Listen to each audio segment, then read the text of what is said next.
អ្នកនាងលើបរិយាមិនទាន់ត្រូវបានដោះលែងទេខណៈដែលមហាជនបង្ហាញក្តីអាណិតនិងស្នើសុំឲ្យមានការលើកលែងជុំមានការភ័ន្តច្រឡំទៀតទៅប្តីរបស់អ្នកនាងក៏បានបញ្ជាក់ដែរថាអ្នកនាងលើបរិយា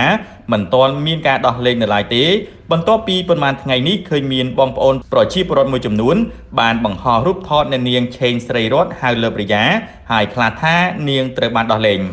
បើតាមការបញ្ជាក់របស់សមត្ថកិច្ចខេត្តកណ្ដាលគិតត្រឹមថ្ងៃទី23ខែកុម្ភៈឆ្នាំ2026អ្នកនាងលើបរិយាមិនទាន់ត្រូវបានដោះលែងពីពន្ធនាគារនៅឡើយទេ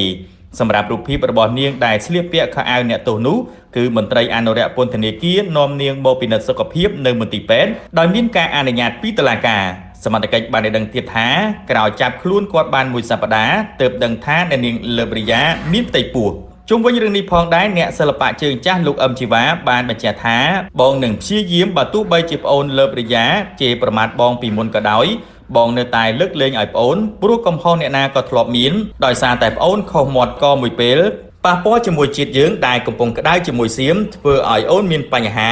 បើសិនជាប្អូនចេញបាននៅពេលឆាប់ខាងមុខនេះបងចង់ផ្ដាំទៅប្អូនថាគួរកាត់បន្ថយរឿងជាច្រើនជាពិសេសការសេពគប់មនុស្សក្បែរខ្លួនមួយចំនួនប្អូនត្រូវដឹងថាមនុស្សនៅក្បែរគឺជារឿងសំខាន់ណាស់បើលងជឿតាមការបញ្ជោការលើកជើងរបស់អ្នកក្បែរខ្លួននិងចូលតាម like share view ឬកាន់បារមីជ្រុលគឺនាំឲ្យមានបញ្ហាដល់ខ្លួនហើយពេលមានបញ្ហាប្អូនដឹងទេគឺគេមិនមែនមកទទួលជាមួយនឹងយើងនោះឡើយ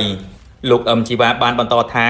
ខ្ញុំដឹងថាប្រទេសជាតិមានច្បាប់យើងត្រូវគោរពច្បាប់គ្រប់គ្នាតែកន្លងមកប្អូនលើបរិយាក៏បានចូលរួមចំណែកជាមួយសង្គមជាតិយើងច្រើនណាស់បើប្អូនមានសេរីភាពគឺសូមឲ្យប្អូនបន្តការងារជួយសង្គមជាតិយើងបន្តទៀតជាមួយគ្នានេះផងដែរលោកពេជ្រស្រស់ប្រធានគណបកយុវជនកម្ពុជាក៏បានស្នើសុំសម្ដេចទាំងទ្វេឲ្យជួយលើបរិយាបាននៅក្រៅឃុំដើម្បីថែរក្សាកូនក្នុងផ្ទៃព្រោះអំពើខុសឆ្គងរបស់គាត់មិនមែនជាចារកម្មឲ្យសត្រូវទេអ្វីដែលគួរសន្តោសប្រណីបានសូមលើកលែងខ្លះទៅអាសូរកូនក្នុងផ្ទៃដែលគ្នាមិនដឹងអីសែនអាណិតគាត់ណាកំហុសមិនគួរណាឃុំគាត់យូរអញ្ចឹងទេសូមសម្ដេចទាំងទ្វេជួយគាត់នឹងកូនផងលោកពេជ្រស្រស់ក៏បានបន្ថែមនៅថ្ងៃនេះដែរថានេះគឺជាលើកទី1ហើយដែលខ្ញុំស្នើសុំសម្ដេចអតិព្រឹទ្ធបណ្ឌិតប៊ុនរ៉ានីហ៊ុនសែនសូមសម្ដេចអតិមេត្តាប្រោសប្រណីនាងលើបរិយាស្នើដល់តុលាការឲ្យនាងបាននៅក្រៅឃុំផងចុះដើម្បីឲ្យនាងបានថែទាំកូននៅក្នុងផ្ទៃសូមបញ្ជាក់ផងដែរថាអ្នកនាងឆេងស្រីរតហៅលើបរិយាត្រូវបានចៅក្រមស៊ើបសួរនៃសាលាដំបងខេត្តកណ្ដាលសម្រាប់ឃុំខ្លួនដាក់ពន្ធនាគារជាបណ្ដោះអាសន្នកាលពីថ្ងៃទី15ខែសីហាឆ្នាំ2025ក្រោយតំណាងអាយកាសម្រាប់ចោទប្រកាន់ចំនួន2បទល្មើសរួមមានញុះញង់ឲ្យប្រព្រឹត្តបទឧក្រិដ្ឋជាអាតនិងធ្វើឲ្យខូចទឹកចិត្តកងទ័ព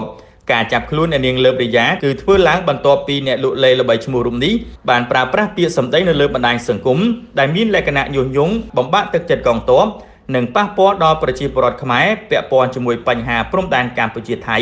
និងការប្រើប្រាស់ផលិតផលថៃ